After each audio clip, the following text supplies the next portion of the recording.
It's been really fun for me, I suppose, to start with. It's been able to see, I guess it's back to that, being able to see who it is and be able to build relationships and messaging people and getting kind of that feedback. I think there's a lot of people in the space who are very clicked on, very smart, and want to do the best for music. It's like it's almost a sense where people I think are involved in it. They're so passionate about music in general.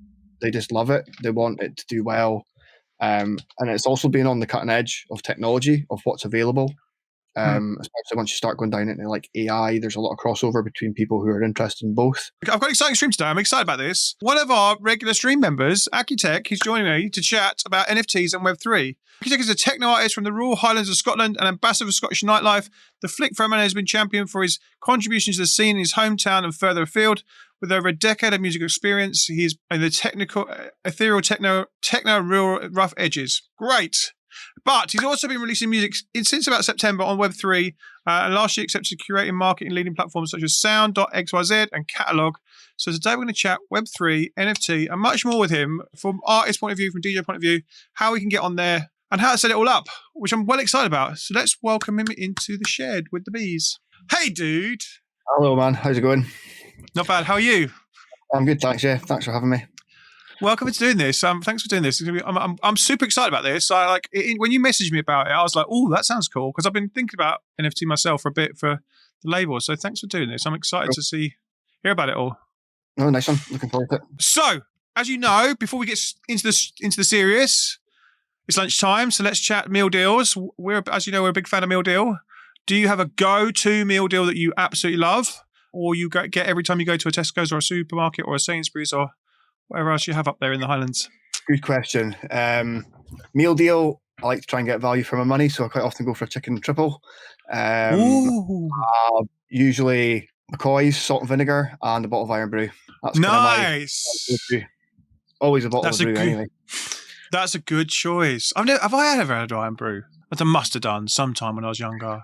That's my go-to pretty much any time I'm in shop getting a fizzy drink or something. A bottle of Iron Brew. The chicken triple, that's a good shout. I've had the chicken triple before. Is that the one that's like chicken and bacon, chicken and stuffing, chicken and something else, chicken and mayonnaise? Is that the chicken and a little bit of sweet corn, I think? Chicken and sweet corn, that's it. I was away last week and I had the chorizo one, and then I tried also the pulled pork and cheese. Just to throw a bit of variation in there from time to time. Oh, I am a fan of chorizo, especially chicken and chorizo. Chicken and chorizo is lush. Yeah, it was pretty good. Yeah, no salad on any of those. No, you don't want friends with salad. No. Right. So, like I said at the start, you've been releasing on Web3 since last September. Yeah. Which I'm well excited about. But anyway, before we get into that, can you just tell the people about yourself and just give us a little introduction to yourself, and then we'll jump into Web3 and NFT. I'm well excited about this. Of course. Well, my name's Duncan. Acutek is my DJ producer name. I've been making music for going on a decade probably. I've been DJing since I'm 15. I'm 31 now, so I've been doing this kind of thing for half my days, pretty much. It's like the bee. Do you know, it really is. It is. There is the bees. Anyway, go on, carry on. But yeah, been doing this for many years. Love what I do. Make kind of hypnotic, kind of dub techno at the moment is kind of where my sound is. I run my own club night in the hometown Forest, which grew into a label through lockdown because there was no gigs and I wanted to expand it out. So I've just been focusing a lot more recently on my kind of home community and building everything back up post lockdown, and just getting my head down making music. So, and then started to get into the kind of Web3 space tail end of last year. That's cool. And then you've been. Have you always been techno? Has that been your space the whole time? Majority, yes. I mean, I started on kind of hard style, hard trance, Nice. Of old like Nucleus records and Tidy Tracks and that kind of thing. I kind of grew up playing that.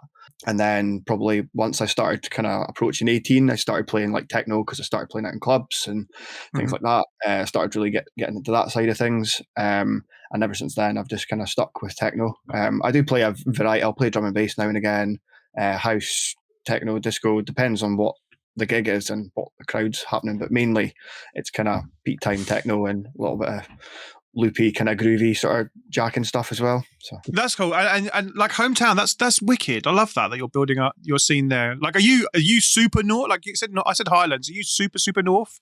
well, I'm in Forest, so I'm between Inverness and Aberdeen, almost closer to Inverness. Wow. So not right at the top, but yeah, along that kind of Murray Firth coast. But there's no club, there's no clubs in the area. There's a venue that has a function room upstairs that a sound system lives in. That the I work with, he does acoustic events, and I'll do the dance events. So we kind of built up a bit of a community, people, and because there's nothing happening, people love it and try to kind of cultivate that community as well, where people can. So a lot of people have played their first sets at Flick, which is quite nice to give people opportunity. Because when I was 18, 19, I was traveling all over Scotland doing gigs here and there, and kind of realized that there wasn't anything in the hometown. So I wanted to create something for somebody to play so they didn't have to travel all over Scotland to be able to do this kind of thing. So, and seeing people that have been playing for years coming through it, and they're, growing as well, which is always good to see. That's wicked. I love that. Congrats. That's well cool. Wicked. And then like, so obviously, when did you start watching the Web3 space? Like, what was the interest? Like, yeah, tell me about this. Yeah, well, I remember it was about May 2021, and I seen a Mixmag article about how NFTs and the blockchain was going to like revolutionize the music industry. And I delved into it a little bit then, but I couldn't understand it. I didn't get my head around what I needed to do, how to do it. I ended up on like OpenSea and seeing pictures of monkeys selling for like $2,000. Didn't understand what it is, but I mean, they went to millions if I only had clicked on a little bit then. But this didn't really get my head around exactly what I needed to do, and I kind of parked it for a few months, but always had it in the back of my head thinking, no, this is going to become quite an integral part of music, and there's an application to music there. But I just kept going with it, and started getting into more of the art side of things, kind of profile picture communities and getting involved in that side of things. And that helped me understand the technology, how to use MetaMask, how to actually collect NFTs, and that side of it. And then once I've kind of got comfortable with that, I still had this itch in the back of my head thinking, like, how am I going to apply this to music? And started going down that route. I tried to actually apply to Sound.xyz about 3 or 4 times before I was accepted. And I just kept going. I was like, I want to put my music out in this fashion. Ended up doing my second EP in the label. Ended up doing like a free mint, just direct on OpenSea, and that sold out within like 10 minutes. I had to go in and list them all individually. And I remember going through and listing them all just for 0 ETH. And by the time I listed them all, I got back to the start and they were all gone. I thought, have I done something wrong here? Or I can understand. It's like, they've all been collected and they went. So I was like, oh, that's great. Because people, there's a lot of more kind of EDM, rap, hip hop, that kind of style in the Web3 space. And there wasn't really a huge amount of techno that I was seeing. So I kind of second guessed myself a little bit, wondering, is there actually an appetite for people to collect this kind of music? And that kind of held me back a little bit for a little while. And I decided, no, I just need to do this. Like, I just need to learn and go for it. So I'm glad I started. So that was September. Do you think you need to be a collector before you start? Do you think you need to be a collector first, and then start your creations and what you're putting out? Did that make a difference to you? I think it did in a sense, because I started, I got used to the technology, and I was collecting from other artists that I was looking up to in the ecosystem, and then I started to kind of make connections, and then I get to know people. I think that definitely did help me understand what I needed to do in a sense. Like, I'm collecting kind of music, and even just going through that process, taught me a lot. Collecting like Snoop Dogg NFTs and stuff like that. That was, it definitely helped that. But I don't think it's essential. It can help, but it's not essential to be collecting. But I think it's good to, you put in what you get back in a sense. It's good to be supporting other people as people are supporting me in a sense. 100%. And then, like you mentioned, so it went super expensive. Even in fact, I got an email the other day about one that was super expensive. It was a festival ticket had gone for £10,000 for a festival ticket because it was an NFT. And were you buying them? Like, have you been buying them expensive, or you've been kind of getting the free ones and the less cheap ones? Like, where have you been collecting? A variation. I mean, I've not spent like thousands of dollars on single NFTs. I mean, I've probably spent that across the duration of the last few years. But there's some that are free. There's some that are a couple of pounds. There's some that are 50, 60 quid. It depends on, I suppose, a number of different factors, the supply, what's actually attached to it, and because you can put benefits in behind it to kind of determine the price, but it's not something that you do see some. I mean, there's a Snoop Dogg NFT that sold a few months ago for 20 ETH, which is 20 plus grand anyway. But Wow. that was like a golden egg. So that was like one out of, I think, 1,500 approximately. Right. So, that's a very rare one out of that 1,500 collection. But yeah, 20 ETH, that was the highest music NFT sale on Sound, I think, at the time. So there are some big purchases, but a lot more so there are accessible NFTs that can be collected. And then you started September and started releasing. Did you start? Is that when you started the label? Or did you start the label before that? I started the label in October 21, I think, was the first release, because Data Transmission had the lead track, so which I remember that was good, and that went to Beatport #1 as well, which is cool. Amazing. So yeah, September, I had quite a distance between release 1 and release 2, just from various things with press and plant delays and things. So I put that second EP out in September, and then had my first kind of free mint sort of thing. And then I kind of tried to use that as a little bit of evidence. I'd applied to Sound.xyz a few times prior and wasn't successful. And I'd thought about why that maybe was. Come to the conclusion, whether this is right or not, but I come to the conclusion in my head, it's maybe because I've not really got any evidence of me being in this space or wanting to release in this space, because I don't have anything to reference. I've got Beatport releases and Spotify, but it's different kind of things. So I thought if I start with a free mint, I can then say, well, I'm releasing music, here's what I've been up to, just to try and build a portfolio almost of what I'm kind of doing. I applied to Catalog first, and got onto Catalog, I think, round about the end of October, kind of 6-7 week wait until I hear back from my application, and was accepted. So I was like super excited about that, getting to That's cool. Put music out on there. And I actually put the first release on the label onto Catalog. And I always remember that I'd sat one night, I sat on it for a few weeks trying to figure out what I wanted to do. And I uploaded the 3 tracks at once. I think, like, that's me done. It was like a Sunday night. That's me done for the day. I'm going to go down. It was about 9 o'clock at night. I was like, I'm going to go down, switch off, sit with my girlfriend and watch a bit of TV. By the time I got downstairs, I had an email from Catalog to say your record is sold. I thought, I only uploaded that like 10 minutes ago. And then we were watching a film, and before the film had ended, another one had been sold. I thought, right, this is crazy. And then by the time I woke up the next morning, I had an email overnight to say 3 records have been sold. I thought, well, that was quick. That wasn't even 12 hours, and all 3 have been picked up, which was good to see. It kind of cemented that fact in my head that, that free mint went well, and I kind of switched to more of a paid mint, and then people wanted to collect that as well, which was good. So it was good fun. So the free mint went on OpenSea, and then you went to the paid models on Catalog and Sound.xyz. Just recap. Yeah. So cool. I went from free mint in September, and then I went to Catalog's like one of ones, where Sound is like additions, so I can have one between 1 and 100, for example.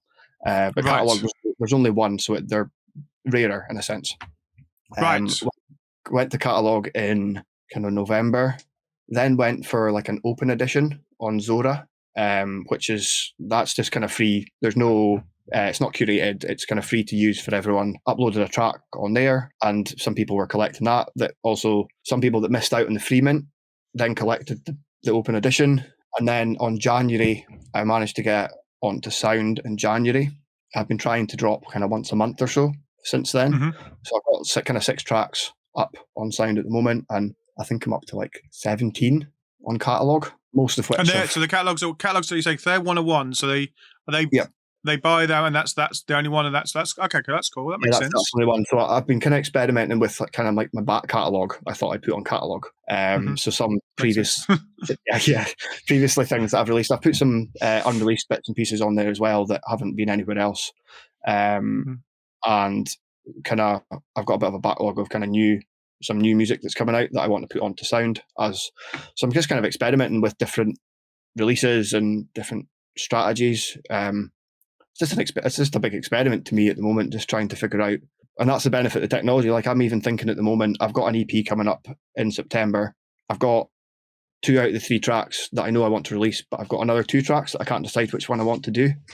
Yep. So I'm thinking about just putting it up on Sound, same price, and just saying, right, let the market decide which is the best track. And then whichever track gets the most mints, I'll put that out on Beatport, Spotify, etc. So nice. Just go first to the NFT. That's an interesting. Yeah, and it's almost like letting the community help me decide what, and then they're involved, and I really value people's opinions and trying to help decide. And you could do it over DMs maybe, but you don't get as tangible results. Like I can use simply the figures, like what mints more. It's both the same price point, but what mints more, and then kind of go from there. Yeah, so just trying to experiment a little bit with what's available. So that's cool. And so the ones you've been putting out so far, have you done them? They've gone on Beatport, Spotify first, and then you've just tried them on Sound or Catalog afterwards because, like you say, you're going back through your Catalog. Okay. Yeah, I think the first track I put on was Losing Grip, that's going to be the lead track from the EP that's coming out in September. And I knew I wanted to start with that because that was like, I was really happy with that. It was a nice, strong track. And I knew this was going to have quite a big campaign in September. So I wanted to kind of lead with that. I had some other bits and pieces. Doesn't matter. I dropped that. That was a little bit different to what I normally do. And I wasn't really sure where to place it. It wouldn't necessarily fit with what I put out on Flick as a label on Beatport, for example. And I thought I'm just going to put this out as a kind of NFT exclusive. I might put it on Spotify at some point this year. I think I do want to put it out. It's just trying to fit it in between schedules. I had done a collab track, dropped that recently, and the EP that's just went out 2nd of June, I put that on Sound as well. So that was like quite a big campaign from start to finish between putting it out and having premieres and Beatport and all that. But that Beatport, that went to number 1 in Beatport as well. So the people who own the NFTs can say that they own an NFT from a Beatport number 1 release. So it's trying to kind of deliver the value back to people that have believed in me before it's even came out, in a sense. Yeah. Should we listen to one? Should we listen to that, the first one then, Losing Grip? Is that the first one? Yeah, that was the first track that I dropped. Let's play it. We can actually play them as well from Sound. Let me just jump in. This is cool. It looks really sick as well from a. So this is cool. So let me play it and then we can chat through this release. It'd be super interesting.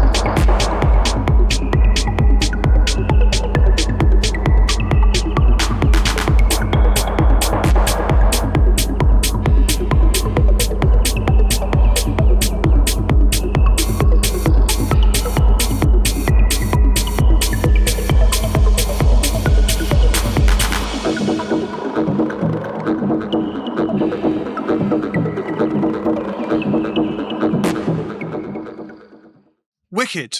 That's really cool. Thanks. Really love that track as well. That's really cool.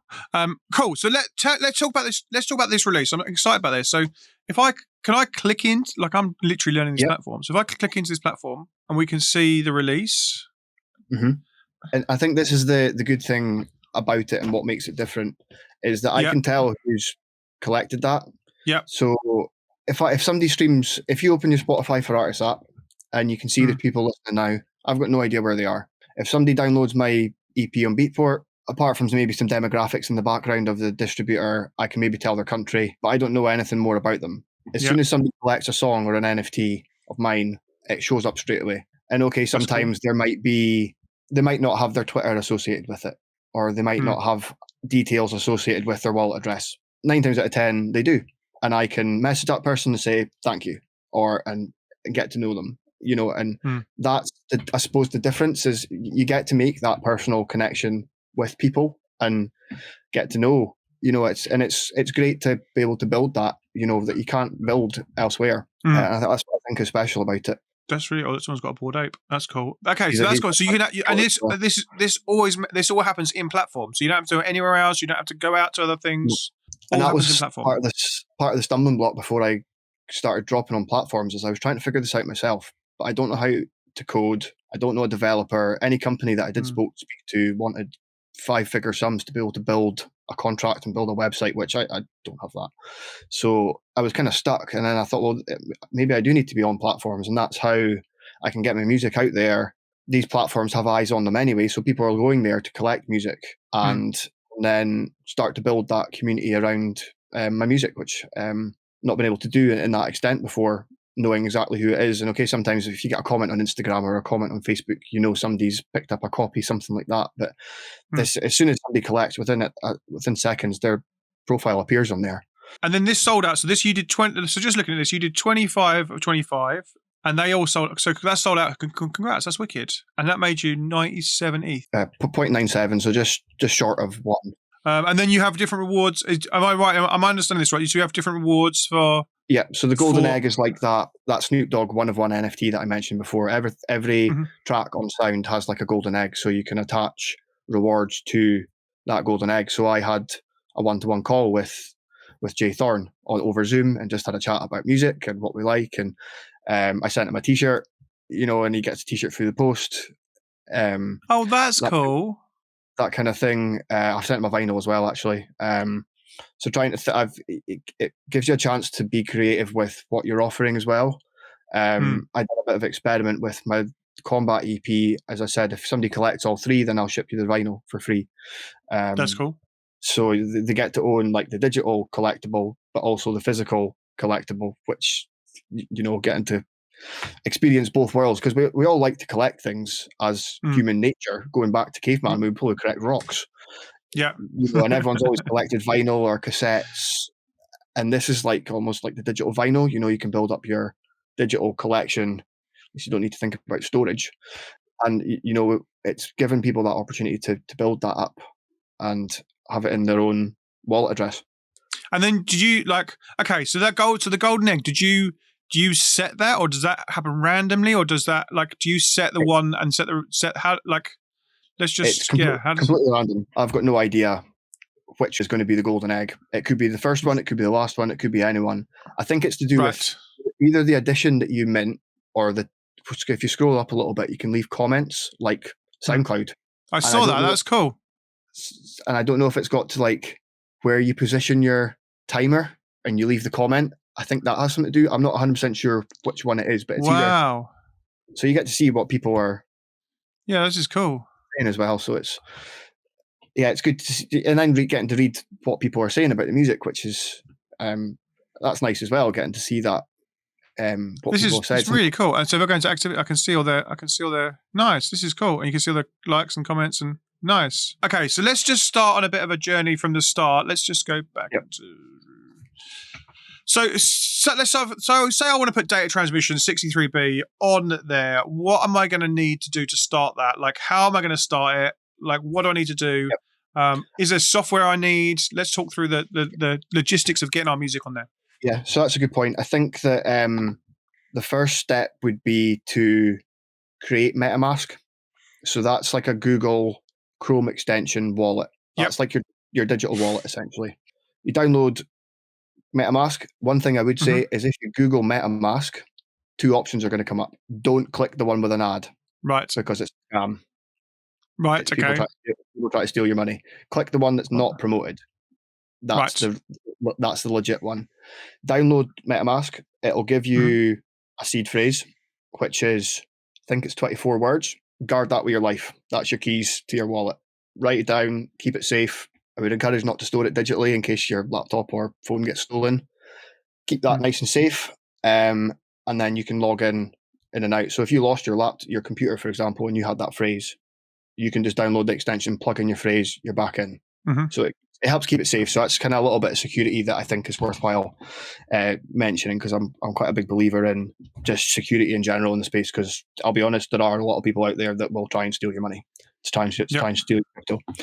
So once you've got MetaMask and you've downloaded that, I suppose you would need to fund the wallet potentially.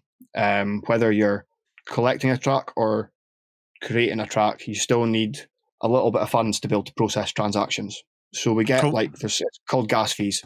So there has been a little bit of change on Sound recently where they've switched to optimism, which is layer 2 on Ethereum. So if you get like layer 1 is Ethereum at the top, Optimism and Polygon, for example, are layer 2. So they're a little bit cheaper to operate. They don't have the higher gas fees associated with Ethereum. You can either, Coinbase is probably a good start. You can create an account on Coinbase, buy, say, 15 quid's worth of Ethereum. Cool. You can send that then to your MetaMask wallet address. Then you've got Ethereum in your MetaMask. Sound does have the function, if you're on that platform in particular, where you can add funds to your wallet directly through the site. I done that on Sunday to buy Ethereum on Optimism, because that was new to me. That was a new test. So I was learning a little bit there. Nice. And that worked really well. It was nice and smooth. I did need to create a Binance account, but I have one already, so I just needed to log in, and that managed to fund my wallet, so I can then drop on Optimism on Ethereum on Sound. So once you've got that, essentially, Sound is curated at the moment, so it means you need to be accepted on the platform, essentially, to be able to drop. But that's changing soon, where it'll be open to everyone. Teams working on that at the moment. It has been for a number of months. There are other platforms out there, like Zora, for example, that you can literally just log in with your MetaMask, create a collection, decide how many editions you wanted. Maybe you want to do 10, 20, 100, 1,000, and then get the song out there. And once it's on, and I think the benefit of it as well is, if, for example, Spotify went down, your song goes with it. Yes. Or SoundCloud or any of these platforms. If you put it on the blockchain, it's there. It's not coming down. Right. That's cool. So even if Sound went down or Zora went down, it's still stored within the blockchain to that individual contract address. So right. It's an element of permanence that it creates. It's like timestamping that this song was there at this time. That has its whole host of other situations with copyright and piracy and all that kind of thing. But anyway, that's a separate story. So I think once you've got that, you've got your Ethereum in your wallet, you're now kind of good to go for creating. The Sound platform, for example, is really user friendly. It's really intuitive for actually uploading the tools. They're constantly making updates. They've personally had onboarding calls with every person that's on that platform. So they've really taken the time to have these one-to-one conversations from December 21, I think they launched, to current day. Catalog's really easy as well. So a lot of the tools that are there, they are quite simple to use. Once you get past the initial MetaMask scenario, I found them a lot easier to use. The one thing I would say about MetaMask is be careful with what you're signing. So you have to sign a transaction to approve that that's okay to do. Sometimes there can be malicious links that can be sent. If it'll say, like, do you want to sign this? This will transfer all of your NFTs out your wallet. Click reject. No. Okay. I remember there was a project that I was going to collect, and they had a little bit of mishap. A lot of this is on American time, so they had rejigged the times. I had to get up at 3 o'clock in the morning to collect this. Somebody hacked their Twitter. Somebody hacked their Discord. Dropped a malicious link. This wasn't music. This was in the kind of art PFP side of things. But there's me 3 o'clock in the morning, quite sleepy, trying to collect this thing, malicious links. But I had the experience and was savvy enough to recognize that's a dodgy transaction. Yeah. And I know a lot of people that were burned that got things stolen out of their wallets because they clicked approve. So I would say take your time with what you're approving, and look at what it says. It can be sometimes it'll be like contract integration or mint this. That's fine. Yeah. Usually MetaMask will come up with a warning. There are things like Pocket Universe that will help protect you, that almost do a dummy run of the transaction, help protect. But I think it's just taking your time. That's the main thing. Don't rush anything would be my main advice. Don't do drunk shopping. No, that doesn't sound like a good idea. No. Fuck about. Okay, and then you create you then create the NFTs in the platforms. Is that right? Or do you need software on top of that? So you upload the WAV file, upload the artwork, and then put in you can put in the genre, the BPM, the release description, what's it about, what are you about, what's the first, if it's a first song, for example. It's free to do with what you want, essentially. You could put in, providing you own all the appropriate copyright, then you're free to upload kind of anything you want, essentially. Nice. And then just click kind of deploy, and that then deploys it to Ethereum. It creates an individual contract address, so that's unique to that song, and then that's it. Live with Sound, for example, you can set when you want the track to drop. Maybe it's a week, maybe it's 2 weeks, maybe it's an hour. It's totally open-winded what you want to do. Catalogs cool. more so you just upload, and once you click, it's on there, and then you've got to set a price, and then it's available to buy, or you can do an auction depending what way you want to go. So there's lots of options there to, and that's the benefit, I think, as well, is the tools are there for the artist label's disposal. They can kind of do what you want. If you you want to drop it in a month, you can set that for a month and then have that build up. That's really cool. Or if I wrote a song today, I really liked it, I could upload it tonight and drop it on Sound, and it's there. I saw someone saying earlier, does it have to be do you have to you obviously own the label and it's your releases on the label, but you could just do it as an artist. You don't need to be label affiliated or anything. You just no. It's just most of it's 95% people that I've seen. There are some labels that are starting to kind of merge into that world. I mean, even though Warner labels like that kind of scale are starting to look into what to do and how to do it, and having these like individual teams that are built within larger corporations. But yeah, I think it's more at artist level at the moment. It's something that I want to do for the label, is when I get to the stage I'm taking on artists, dropping NFTs and trying to help educate more people as well about how to do it, what to do. Because the question I've always asked myself is, why not? If you've got music there and you want to put it out, as long as there's no samples or things like that for obvious reasons, why would you not put it on the blockchain and let people collect it? It helps the music live longer to a certain degree. It puts it in a different place. It's a different audience and gives people, artists, the opportunity as well to generate a little bit more income from their work. Can you then do split payments? Like if I did one, so we'll say for instance, we're going to do it as data transmission. It's going to be for our artists that are on the label. Do we then? We'll obviously take percentages for DT, but then can we do a split percentage for the artist and a split percentage for the label? Yeah, absolutely. When you're setting up the contract before it's deployed, you can put in the different wallet addresses for who's on the project. And then, so say, for example, it was 0.05 ETH and you had 50% and I had 50%. You put that up there. When somebody collects, automatically 50% goes to you, 50% goes to me. So it's like an automatic split. So sick. So from a royalty perspective as well, it's cleaner, it's faster, it's real time. There's no waiting for 3 months from Beatport to send your money to distributor to then send it to you. And it's instant, it's real time payment, which it's like Bandcamp in a sense, that direct kind of payment model, which I think is a good way to go. But yeah, you can set up splits with however many people are on the master or however many people are on the track. Amazing. With different percentages.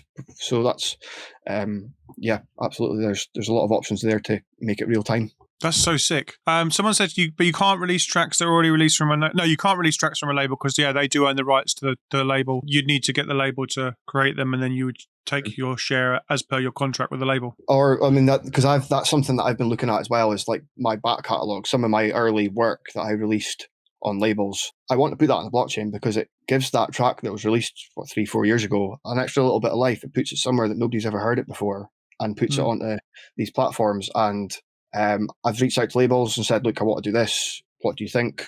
Some have said, yeah, just crack on. Don't worry about giving us a split. I'm happy for you to do it. Other labels want a split, which is fine. But then you've got to get them set up with a wallet address. And that's sometimes where the stumbling blocks come in, because you really need that wallet address to be able to pay them the 50% before you can actually upload it.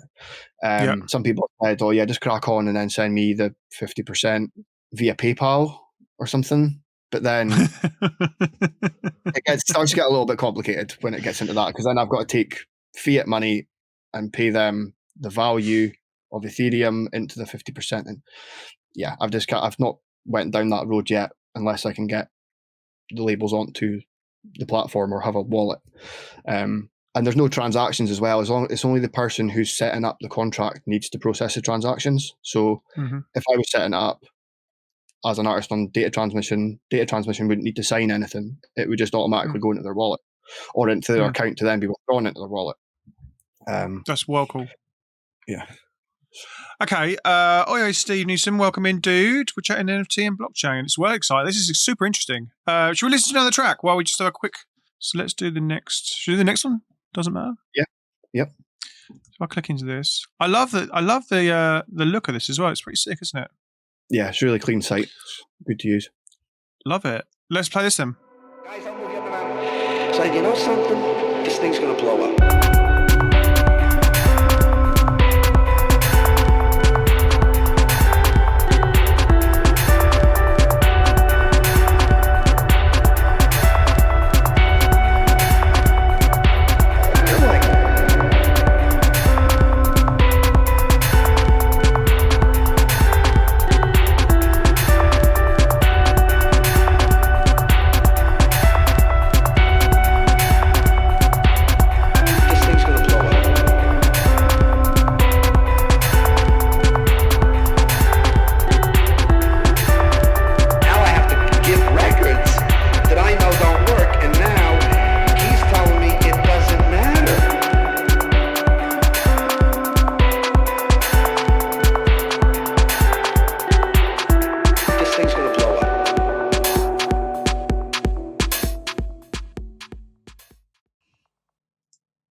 There you go.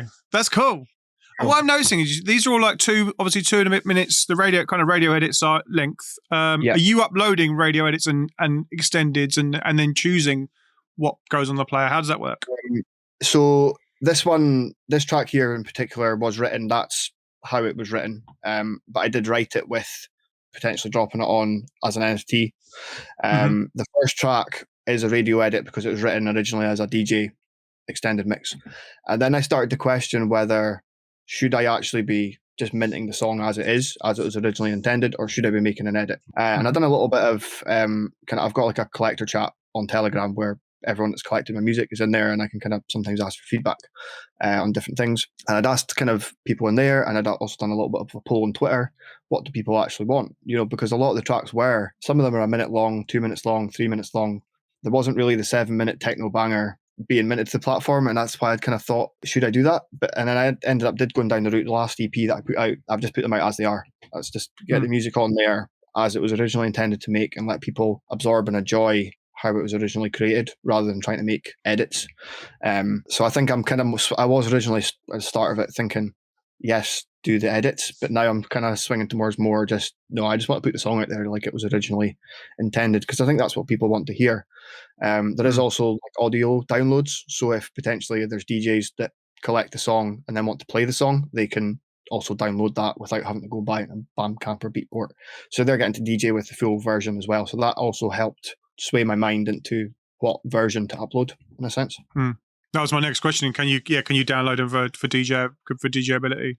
Yeah, so you can select on Sound anyway. You can have the option to make the download available or not, and yeah, people can do it and play with it and do what they want with it. There are some you can put like CCO licenses attached with it, which essentially means Creative Commons, like not Creative Commons. Can't remember what it stands for, but it's basically you can do what you want. It's like a non-commercial license to do what you want. So, like for example, I've got a Snoop Dogg NFT in my wallet that's CCO.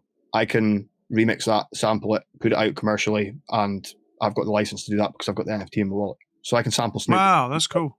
Without having to get clearance, essentially. Wow, that's really cool.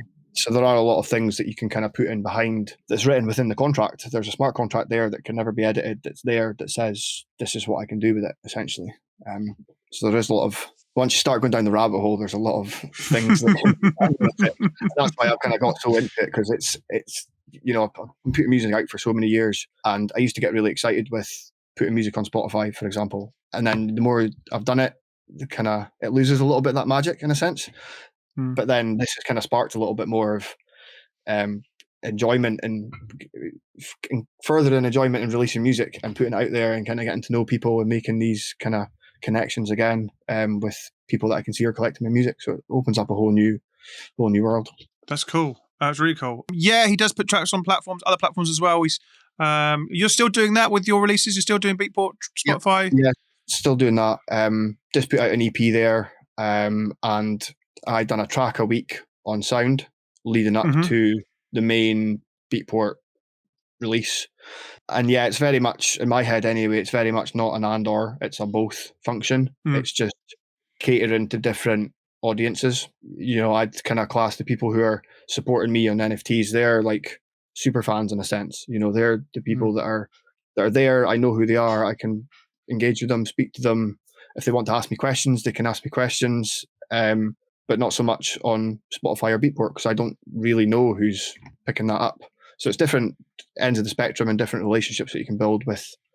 Are you testing strategies at the moment just to see, like, if you go first on Sound or you go first on Beatport? Is this something you're still in the process of, which is the best strategy for the release of the music? Yeah, and I think I will for years to come. Is just continually try different things, try to see what I can do, and leverage the technology to provide a tool for trying to put out music in a different fashion like that. What I've just done with the vinyl, for example, I'd never seen MD offer like a vinyl for collecting all three, for example. I'd seen the odd one here and there. So I wanted to offer that kind of benefit to people, regardless of where they are in the world. I'm just going to ship you the record for free if you collect these kind of 3 NFTs. So trying to testing out things like that. One thing that I did learn is the last EP campaign that I've just done was just a little bit mental because I had so much stuff to do.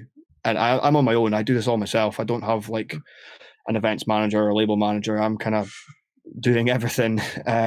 So putting out, and I've done EP campaigns before, vinyl campaigns before, but I've never done everything plus vinyl. And I also done a sample pack, which was an NFT as well. So it's just been pretty hectic for the last month or so. But then once it hits number one, I can kind of calm down a little bit and kind of get back to making music and stuff. But yeah, I definitely want to test strategies as I kind of go. It's almost like real-time testing in a sense. Yeah, I could put a track out in Sound and decide.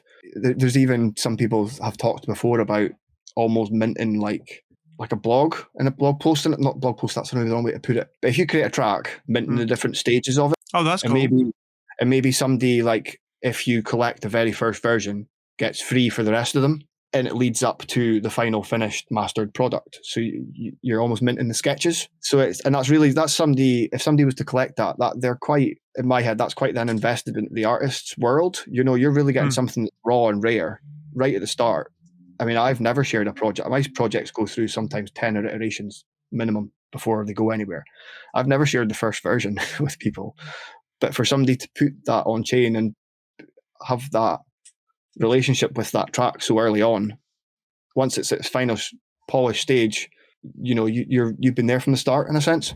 So there is a lot that can be done with it for sure. That's really cool. And then just looking like artwork wise, like, are you making special artwork for these? Like, obviously the whole thing with NFT right at the start was the kind of art based of it, and that's where it kind of a lot of people got involved, like you're saying earlier, the apes and the whatever else is. Like, how does that work? Are you making specific stuff for this, or is it the original artwork that just came with the release and they just look sick? And and then obviously you've got these gold ones as well, which are obviously for the golden eggs. So with this artwork, for example, I got a designer. The designer, I've worked with the same designer for years. He's great. I can understand my rambling emails of what's in my head and I want to do, and produces these for me. The Combat EP, I had individual artwork created for each track. I wanted it to stand out. For Catalog, I've been using press shots because it's just one image. And I quite like the press shot kind of vibe. It helps. All of them have been the same kind of. It was actually all the same shoot. But there's like the first 3, for example, they're all part of an EP, but they're also all part of the same shot or part of the same location. And then the second 2 with the red jumper, that was gotcha. The same 3 EP as well. yeah. I'm trying to build, almost stories with the images. Like that last 4 that I've just uploaded, they're all from a label that was happy for me to put them on. So I wanted to have all this kind of similar. 2 were from a various artist release, and 2 were from an individual EP on the label on Gibbon Records. So trying to kind of tell stories with it as well about, and a lot of the text I put in, certainly on Catalog or on Sound, just trying to tell a little bit of story with the music. Like, what's this about? Why is it here? What have I done with it?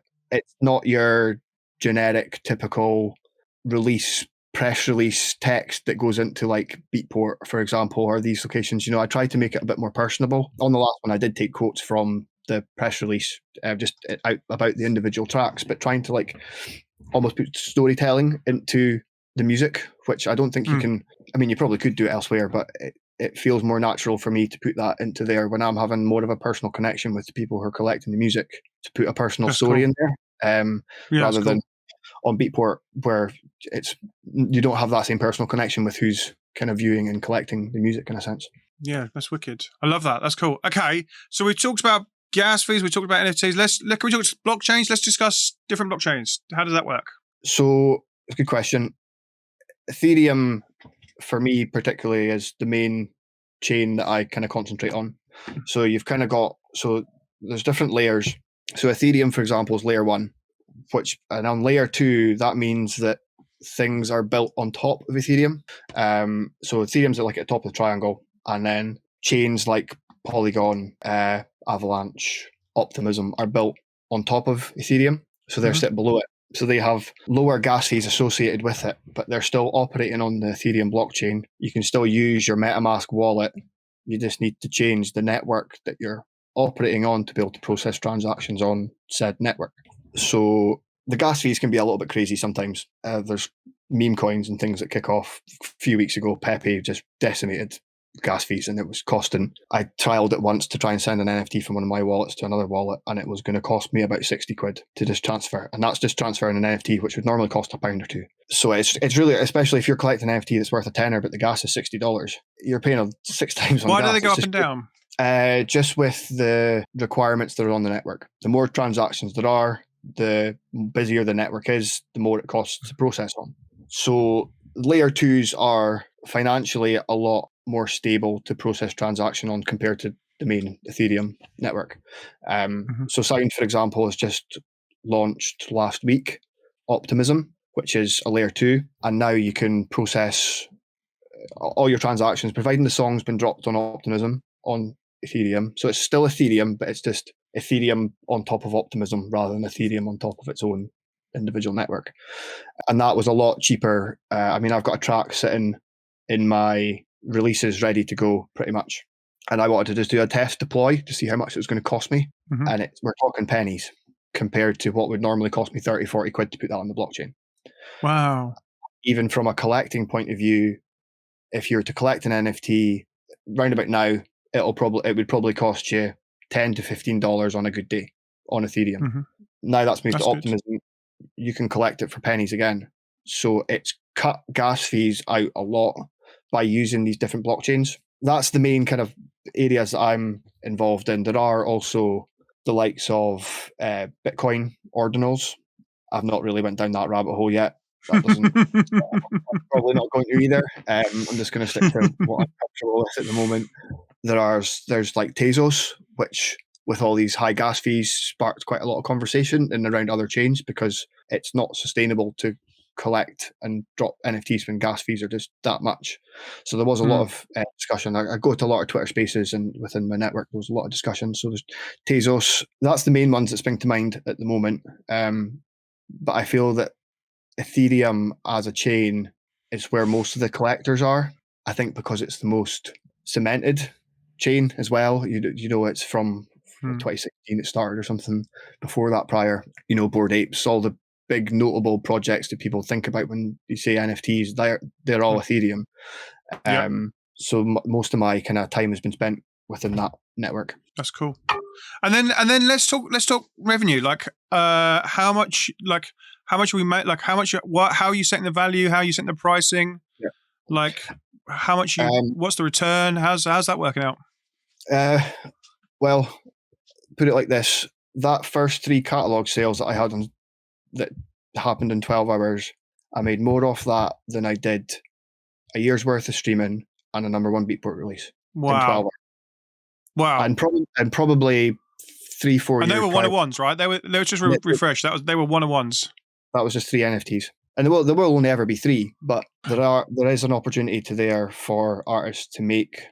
I mean, we all know how little Spotify pays, and even Beatport, even getting Beatport number 1s, there's not a huge upside in it, to be honest. Digital downloads, Bandcamp, yes, you do get a little bit more from Bandcamp because you've got direct, But by the time Beatport take their 60%, and then the distributor takes whatever percentage, and by the time what you're left with like 40p on a pound if you're lucky.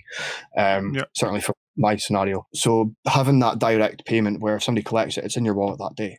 It's good to have that a little bit more to be able to then, of course, if you go and sell the Ethereum, you've then got capital gains tax, so you've got 40% on top of that. And you've got income tax against whatever the value of Ethereum is when you sell the item. So it starts to get a little bit. I mean, I had conversations with my accountant before I started going down this. Like to check what I'm actually doing before I go and get that far into it. But certainly, there is an opportunity there to earn a little bit more income from your music. And if you are getting ready to put a song out in Spotify or a song out in Beatport, why not? Why would you not want to try and earn a little bit more income from your music, from your art? That's cool. That's what I was thinking. Let's listen to another one. This is super fun. Thank you so much for doing this. This is super interesting.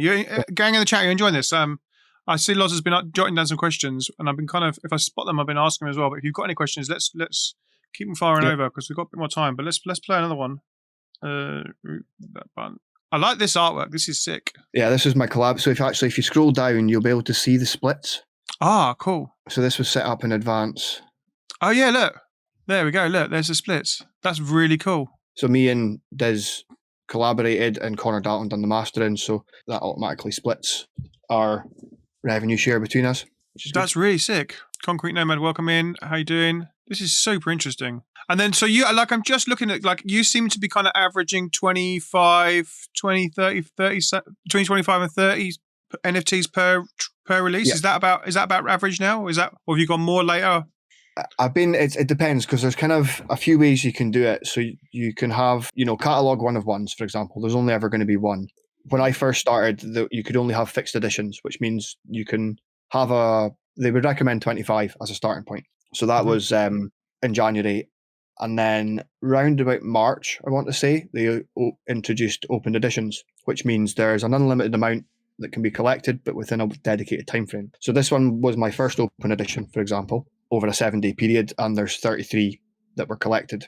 They've since introduced another thing called Sound Swap, which is essentially it's like a permanent open edition. But what happens is it'll be a set price for a set period of time determined by the artist.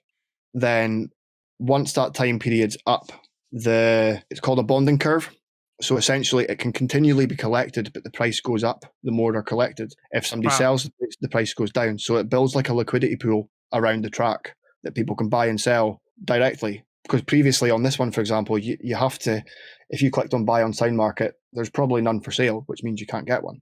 But this model promotes continual buy and sell. So there's always something there. So I experimented with the last Combat EP. I wanted to do a sound swap, I wanted to do an open edition, and I wanted to do a super limited edition of 15. So it builds that scarcity between, there's one that's always available, there's one that will be available for a little bit, and there's one that is a little bit more expensive, but there's limited amount. Yeah. That's like, I've seen some in the chat. Really interesting though, although I'm probably going to understand 10% of it. Where's my £1 note gone? Where's my £1 note? Fuck's sake. You old fucker. Where's... My DMs are open. I mean, if anybody ever, I'm aware sometimes I kind of talk about this and I go on about it. And sometimes I speak to people on the weekend, or I speak to my girlfriend and I kind of go off on one because I'm so used to it and I'm passionate about it. But if anybody's got ever questions, I'm happy to answer them in DMs. Just shoot me a message.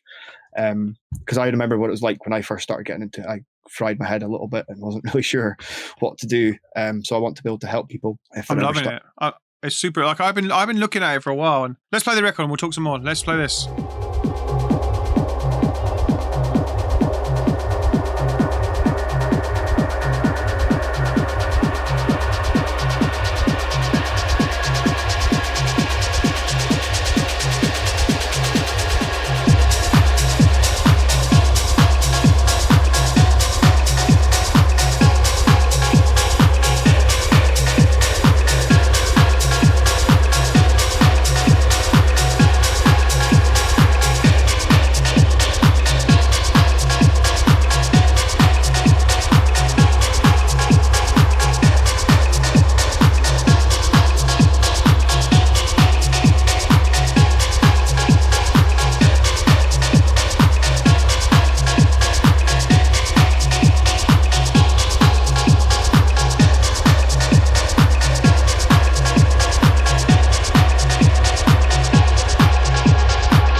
So that was cool. Let's give it a little rave on. One of those today. I like how I got a rave on. So what is going on in the chat? They're gonna make a coin. It's gonna be called the Ye Oldie coin for us old as fuckers. Loz has moths in his real wallet, let alone his MetaMask wallet. But yeah, this is super fun. This is it. I'm loving this. Cool. So where are we up to? So we've chatted blockchains, we've chatted gas fees, we've chatted your kind of a little bit of your strategy and kind of how you're releasing and the kind of uploading process, which is super. Like I said, I've been watching this a little bit for a while. I mean, like, how can I get involved with it, and how can I start using it from a DT point of view? I even thought about from a shedhead point of view, gang. I've thought about kind of characters around shedheads and maybe, but still not really got there yet. But yeah, let's talk about some of the experiences you've had. Let's talk about that. It's been really fun for me, I suppose, to start with. It's been able to see, I guess it's back to that, being able to see who it is and be able to build relationships and messaging people and getting kind of that feedback. I think there's a lot of people in the space who are very clicked on, very smart, and want to do the best for music. It's like, it's almost a sense where people, I think, are involved in it. They're so passionate about music in general. They just love it. They want it to do well. And it's also been on the cutting edge of technology, of what's available. Especially once you start going down into like AI, there's a lot of crossover between people who are interested in both. So it's been really welcoming. Everyone's been really supportive. I'm very grateful for all the support that I've received to date, and like to make that known to people as well and message them thank you and getting involved in things. I mean, to get onto these platforms as well before they're kind of open to public is really good to get in so early and kind of cultivate that community that's around the music. And I think that's what's important about it. It's building that community around an artist's music. And I think a lot of the time, people are collecting the songs. I think a lot of the time it's just because of the artist. It might not necessarily be about the song. It's about the individual, I think. They're wanting to support that individual. There will be obviously people that like that. They just like that song and they really want to collect that song because it's great. Absolutely. But I think there's two sides to the scenario. I've learned a lot. It's absorbed quite a lot of my head capacity over the last 8 months, to be honest. But it's pushed me to learn about something new and try something different with my music. Running a label for 2 years now, been putting out music commercially since 2017. It was just like the next progression stage, and I can only see it going further, as time goes on, and 5-10 years time for now. Even if you go into ChatGPT and you ask ChatGPT what's the music industry going to be like in 50 years, there's NFTs mentioned in that. How much truth in that, I don't know, but I think it's the way that it's going, and it's good to put music on chain and have it out there to the world that wouldn't necessarily be heard if somebody wasn't scrolling through Beatport or Spotify or other DSPs. That's cool. Let's talk marketing. You mentioned you obviously uploaded those first 3 and they're kind of just sold. Did you? Yeah. They were just sold in platform from people in platform. Like, how have the next releases? Have you done any marketing external platform to push people to it, or is it all just come in platform? I've experimented a little bit with various things, and what I've learned is that it's very different from Web2 marketing compared to like Beatport, Spotify. It's a lot more organic. I've found that it's being Twitter is mainly. I never used to really use Twitter before Web3, and it was like my least used platform, and now I probably spend more time on Twitter than I do anything else. No way. Because I think that's where everyone is. There's a lot of Twitter spaces that happen, just general discussions about everything that's happening on a continual basis.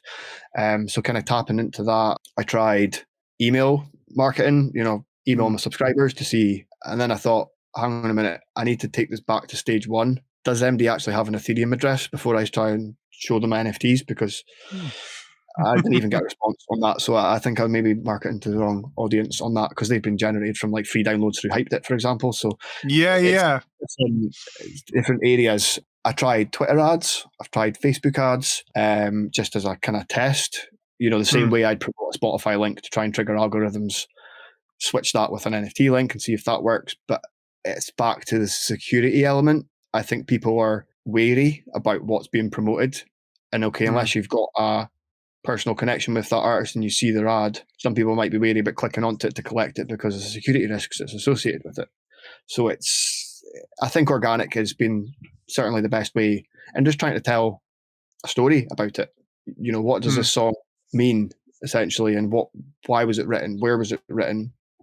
And that's kind of, I think the last campaign I put out, I was so busy because I had so much stuff going on in my head, trying to do all these different things. I was actually saying to my partner on the weekend, I probably wouldn't do that again so much because it was intense, and I could feel myself starting to kind of approach burnout.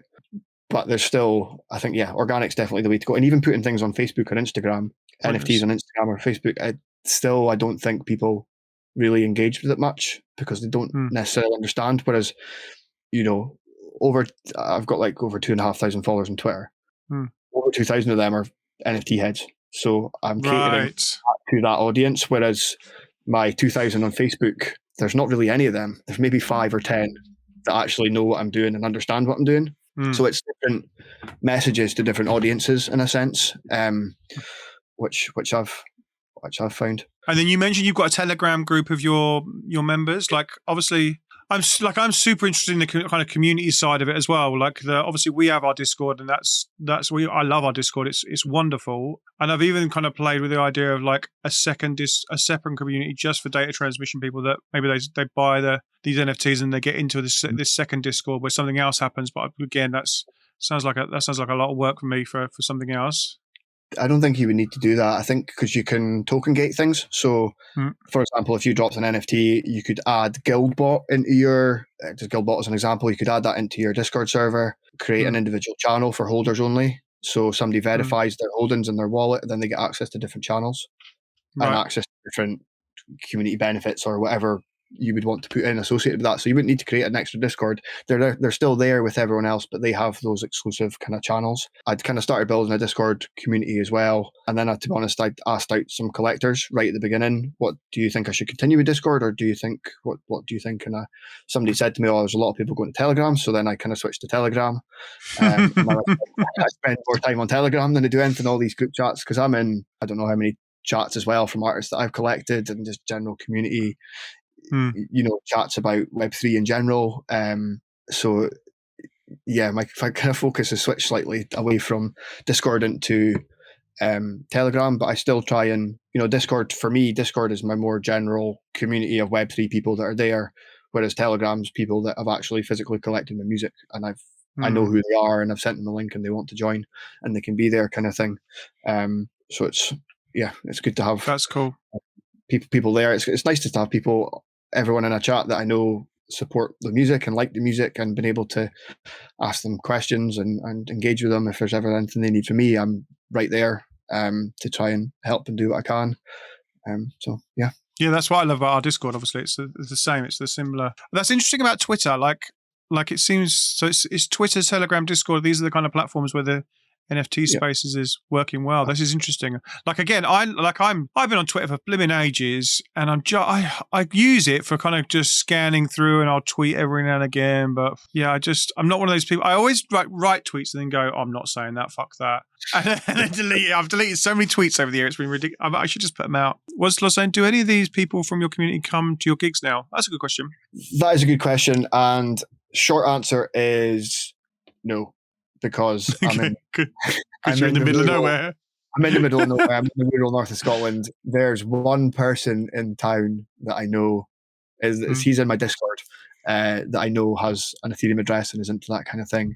But it's funny you say that, because it's something that's very much on my radar at the moment as to how to merge those two worlds, because there's things like POPs, which is like proof of attendance protocols.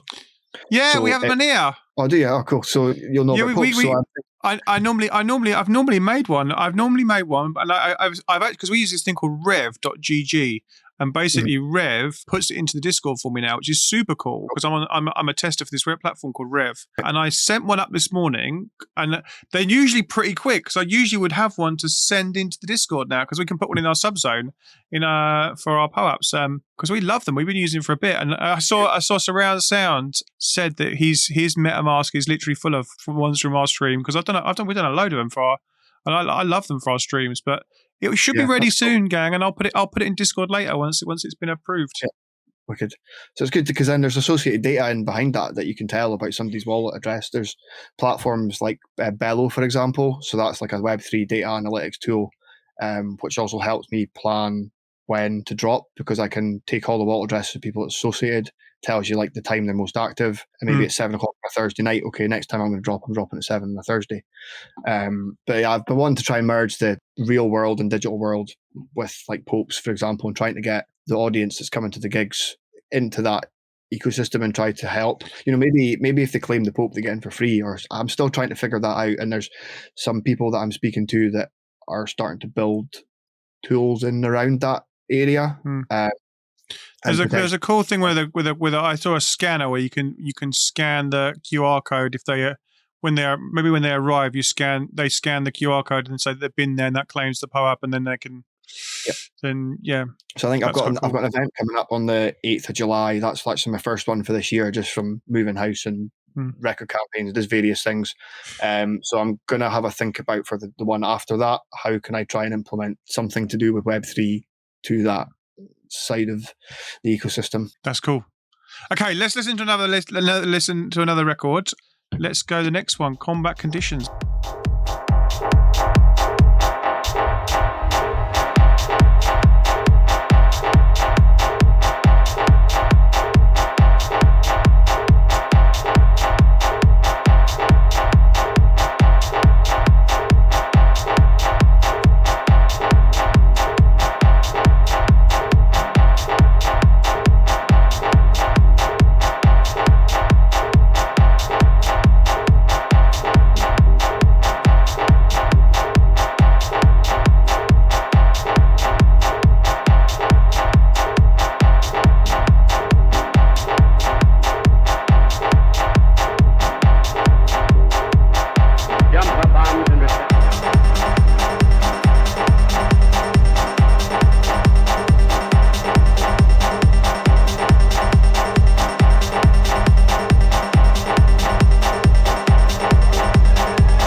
And yeah, I like the kind of thing your thought then about just you're finding different music, and I guess it's like the whole Bandcamp thing. Like, there's a lot of just and even the vinyl. Like, there's music that will now just go to NFT, and it will just be it's not your top 10, it's not your top 100. So you're gonna have variation in your sets as DJs, because you're gonna find music on these platforms that you won't find on other platforms.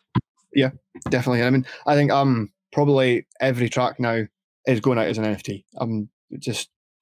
It's just part of my release strategy now. It's just putting music into a different area of the internet that might not necessarily have been heard by that side of the internet. It's good just to get music out there. That's all I want at the end of the day, is just to put music out and for people to hear it and people to enjoy it. And if that means they're enjoying it and collecting it on Ethereum, great. If it means they're listening to it on Spotify, it's great too. If they're downloading Beatport, that's cool as well. It's just about getting music out there to listeners. That's all I want to really achieve. And I suppose that's the ethos of making music, is it? You want it to be heard. 100%. And then someone else said a minute ago, you're still doing premieres, so you've done. Are they then to support your Beatport Spotify releases, or are you using them to support their kind of Ethereum releases as well?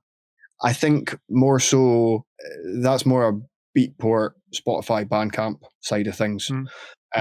So like the premiere drops on, say, I don't know, a Monday, the song goes up on Sound on Tuesday, it goes out on Friday on Beatport, something like that. So you're still giving the premiere, and then it goes on, because it's again different markets in a sense. Because if somebody's scrolling on SoundCloud, comes across this track, great, they click on the Hyped It link, they see Beatport, Bandcamp, Spotify, Sound.xyz, they're probably not going to know what Sound.xyz is. They might click on that if they're curious. Then they see it's NFTs, and then they're away again because they don't understand it, or they're maybe had a bad experience, or whereas if they go into Beatport, there's that element of familiarity, so they're more likely to go further down that chain. I think, but certainly there's no harm in having it there. Like that combat conditions, for example, once the premiere was up, it was out. I'd updated the smart link, so it puts in there. I need to go in and add more stores to that actually, but now it's out there across everything. But I think it's more a Beatport and Spotify thing for me anyway. That's cool. That's cool. And you mentioned earlier about from the POAPs, you can collect the data you've already collected. So like obviously we've done a load of them. So can I then access that to then push out my NFT when I release it? Good question. It depends how the POAPs are set up. If you have access to wallet addresses, like somebody said, their MetaMask is filled with these NFTs. Yeah. Technically, yes, because you've got wallet addresses, so you could include a pre-sale. So if you wanted to offer a discount for people that hold a POAP or POAP or however it's said, then you could. I don't know either. Yeah. Yeah, you could offer that because you've got that data, that address is there, and that's something I do is offer discounts for people that have collected my music across multiple chains, and you can offer them that discount or make it free, or you could. It's up to the individual really what they want to do, but certainly you can use that data to offer incentives, and it depends how the POAPs created. If they're created on something that has an Ethereum address and there's an actual contract on Etherscan, you could put that data into Bello, for example, and it'll show you like who are the top holders, a heat map on who's that same wallet addresses or the amalgamation of all the wallet addresses that hold that NFT or that POAP, where they're making transactions elsewhere, at what time of day, applicable. This is so cool. It goes way, way in depth. There's so much data that you can pull from it. What other communities are they part of? So they're like, I've got a tool that I use that after each drop, before the next drop, I'll pull together all the wallet addresses. It'll tell me what other NFTs have my holders been collecting. That also opens up potential collab opportunities, because I could then reach out to this person to say, I'm noticing a lot of crossover between our audiences. Would you like to work on a track together? So it's almost like, rather than just a cold DM saying, hey, I love your music, do you want to work together? There's almost like tangible data to back up that this might actually be a good idea, although I'd really like to work with you anyway. But, there's also corroborating data to say that there's crossover between our two audiences. Bello's just introduced this loyalty score as well, which is really quite interesting. You can test the loyalty of you get a percentage on the loyalty of how dedicated your holders are. That's really cool. And that determines, like, for example, if you sold the NFTs, so how many people are buying and then selling on. So maybe their motives are different to somebody that's wanting to buy, hold, and support. I think I had a loyalty scale of about 94.5%, which is that's really cool. Yeah, green scale. I was looking at some of the people, like when we were looking through the ones that have been buying, you can see the same kind of images coming up and again through. The people are continuously buying your music, which is great. Is there anything you've learned that you wouldn't do again? Like, if there's the things you did at the start, you go, shit, you shouldn't have done that. With the kind of like putting them online, or the choice of song, like how you've uploaded, or things you've done kind of around the creation. I think for one thing that springs to mind, somebody asked me this recently as well, is that, so on my second track, Doesn't Matter, got to around, I think about 25, 24 minutes, and it kind of slowed down a little bit. And then I started thinking to myself, maybe I should have just stuck at 25, because then it would nearly been sold out. And it was that last 5 or so. So I thought, right, what I could do is I'll run like a giveaway. And from some connections and personal connections I'd made through my time in the art community, there's like alpha servers. So there's people that are in there basically just to trade. And there's a caller that puts all these mint raffles. And I spoke to him and saying, look, I'm thinking of doing a raffle. Would that be something you'd be interested to include? So he included this link in his calls. And bear in mind, this call goes across quite a lot of servers, and there's servers that mirror it. So there's a lot of eyes on it. I use Superfull as the raffle holder. There was a lot of people that entered it, and it started getting, I think, attacked with bots, because there was some people that were following me on Twitter, and I was like, that's just a bot. And I just started blocking people, because I can clearly see that's just, it's just a bot. In hindsight, I probably wish I didn't do that, in a sense, because But I mean, it ended up number 2 trending the whole site in Superful. It went a little bit crazy. But and that just, I didn't have enough stringent parameters on the raffle to be able to enter. So I think if I was to do anything like that again, I would have a little bit more stringent requirements to enter, not just follow me and join my Discord or something like that, like this tweet, retweet this, or just whether it's like a little bit of Ethereum in their wallet they need to hold, just trying to debot things in a sense. But I probably wouldn't rush to do that anytime soon. I like the way they've just kind of, it's just been like you've done low numbers and it's just touch and see how it goes and test it and see if we can get those 25 and not kind of like push it to anything. Just keep it really simple and just I'm loving this. It's inspiring for sure. Like I said, I've been thinking about it.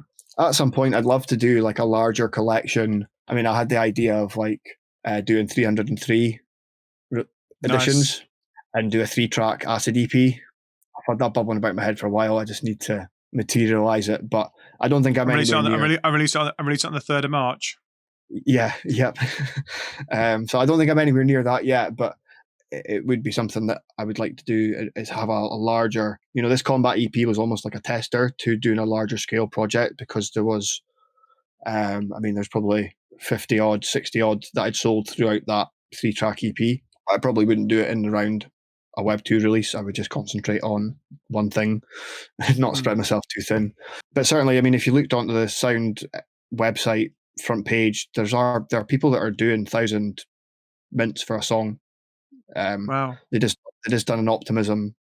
Since they switched to Optimism, they've done a free mint for the actual Optimism collective. It had near 750,000 mints, which is just mad. That's a lot. That's biggest numbers ever that they've seen. So yeah, that's there are. Is it hard to get on these sites?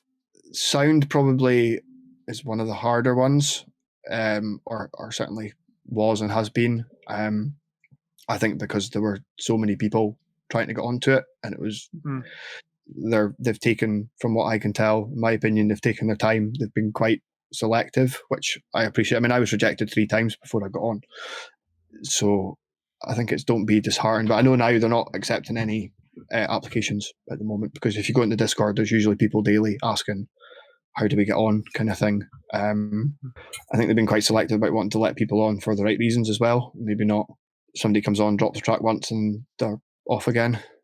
Yes.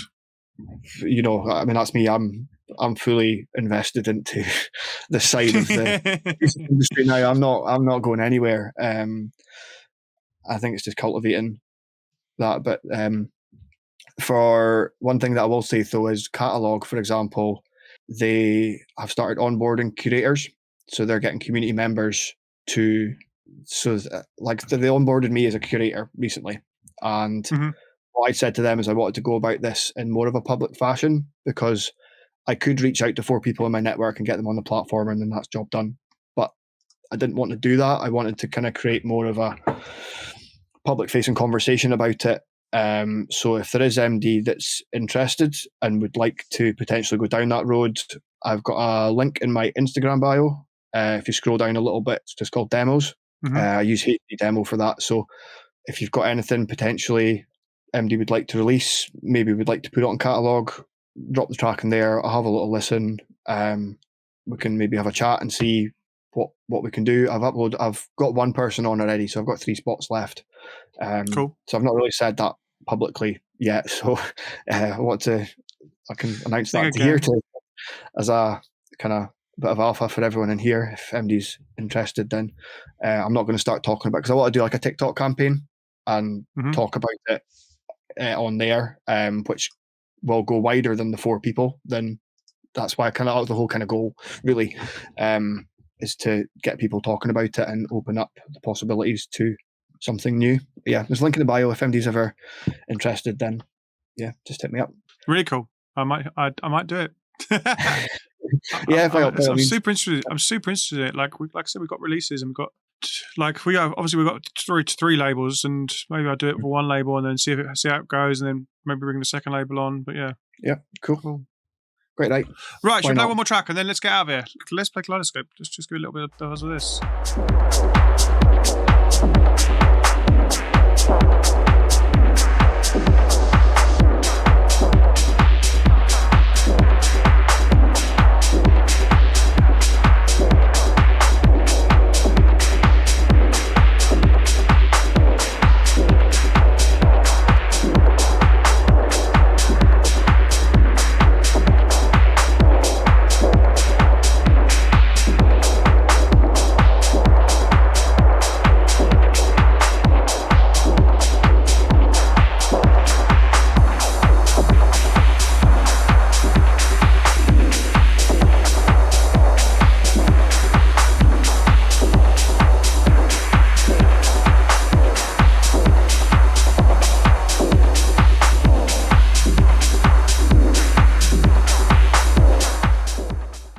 There we go. That was sick. Is there any questions? Let's have a look in the chat. Have you tried pairing music, videos, and animations to the music?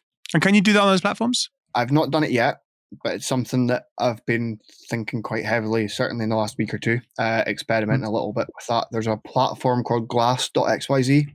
So it's like the music, well, the video NFT platform in general. That's certainly the main one that's on my radar. You can also drop video MP4 files on Zora, I believe.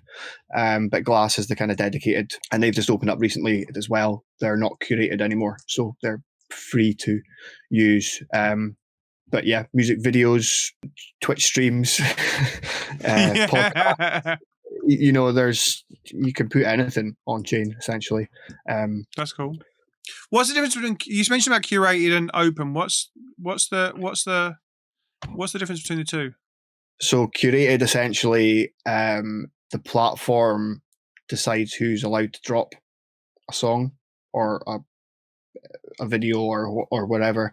It's essentially the platform's restricted and isn't open to the public, whereas open to all, anybody can just create a wallet and drop a track or whatever they wanted to do. So it's kind of it's like a record label releasing only particular music compared to somebody self-releasing and releasing what they want, in a sense. Right. So from a label point of view, are we better going on certain platforms to other platforms? Like, why did you choose Sound and not why? I chose Sound mainly because when I first started looking into, heard about it in May 21, and then started really researching it tail end of 2021, and that was the main platform that I found.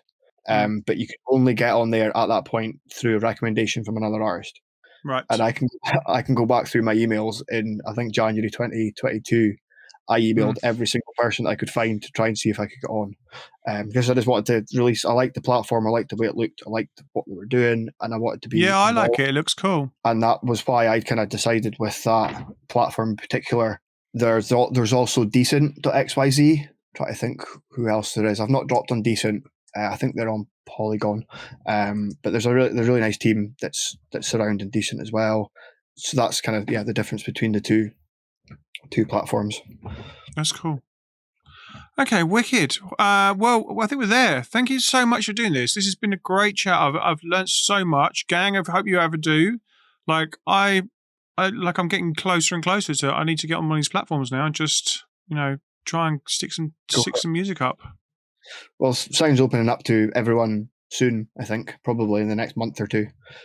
So definitely one to keep your eye on. And yeah, there's Zora. Of course, Zora's just kind of free to go with whenever.